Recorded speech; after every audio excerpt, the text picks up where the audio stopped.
Hello guys, welcome back to masala dosa. இன்னைக்கு நம்ம விளையாட போற கேம் இது என்ன படம்னு கண்டுபிடி எபிசோட் 6.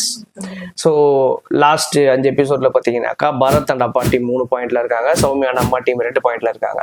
ஸோ இப்போ நான் படத்தோட கதை சொல்ல போறேன். அது என்ன படம்ன்றது 2 பேரும் சேர்ந்து இல்லை தனித்தனியாக கண்டுபிடிக்கணும், குழு கொடுக்க போறேன். மக்களே நீங்க கண்டுபிடிச்சாலும் என்ன டைம் ஸ்டாம்பில் கண்டுபிடிக்கணும் கீழே கமெண்ட்ல சொல்லுங்க. ஓகே, ஸோ கதைக்குள்ள போகலாம். ஒரு ரொம்ப சாலிடான ஸ்ட்ராங்கான ஒரு சிபிஐ ஆஃபீஸரு நிறைய கேசஸ் சால்வ் பண்ணியிருக்காரு. அவரால் சால்வ் பண்ண முடியாத ஒரு கேஸ் ஒன்று வருது. அந்த கேஸை வந்து அவர் சால்வ் பண்ணுறதுக்கு ரொம்ப பிளான் பண்ணி கண்டுபிடிக்க ட்ரை பண்ணுறாரு.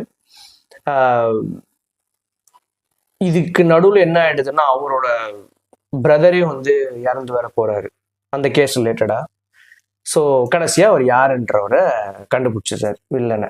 ஐ மீன் அந்த யார் பண்ணாங்களோ அவங்கள கண்டுபிடிச்சிடுறாரு. இதுதான் இந்த படத்தோட கதை. சிபிஐயா.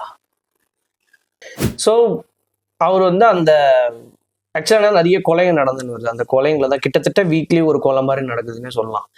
அந்த ஒரு கொலையும் வந்து அவர் பார்க்காத ஒரு ஒரு டிஃப்ரெண்டான கொலைகளாக இருக்குது. அதை அவர் கண்டுபிடிக்க ட்ரை பண்ணிட்டு போகிறாரு. இதுதான் கதை. என்னவே சிபிஐ ஸ்ட்ரைக் ஆக மாட்டேங்குது, ஏதாவது ஒரு படம் கூட ஃபிளாஷ் ஆக மாட்டேங்குது. சிபிஐ அவர் ஒரு மர்டர் கேஸையும் கண்டுபிடிக்க போகும்போது மஃப்டியில தான் போறாரு. லைக் போலீஸ் ட்ரெஸ்ல போறது கிடையாது. தமிழ் படம் தானே? தமிழ் படம் தான்.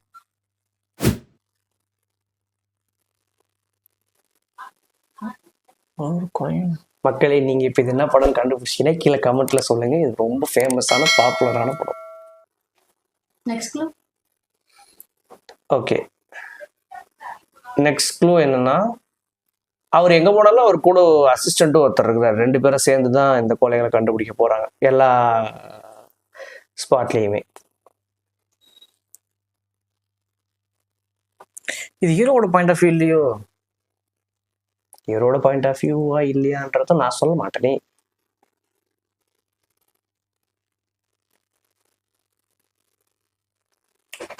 ட்ரை பண்ணி பார்க்கலாமா? கடைசி எனக்கு சொன்னீங்க அவர் எங்க போனாலுமே அவர் வந்து stop. Onion. Onion is the right answer. Okay, செம. எங்க கண்டுபிடிச்சீங்க? கூடவே ஒருத்தர் மஃப்டில போவார், விவேக்.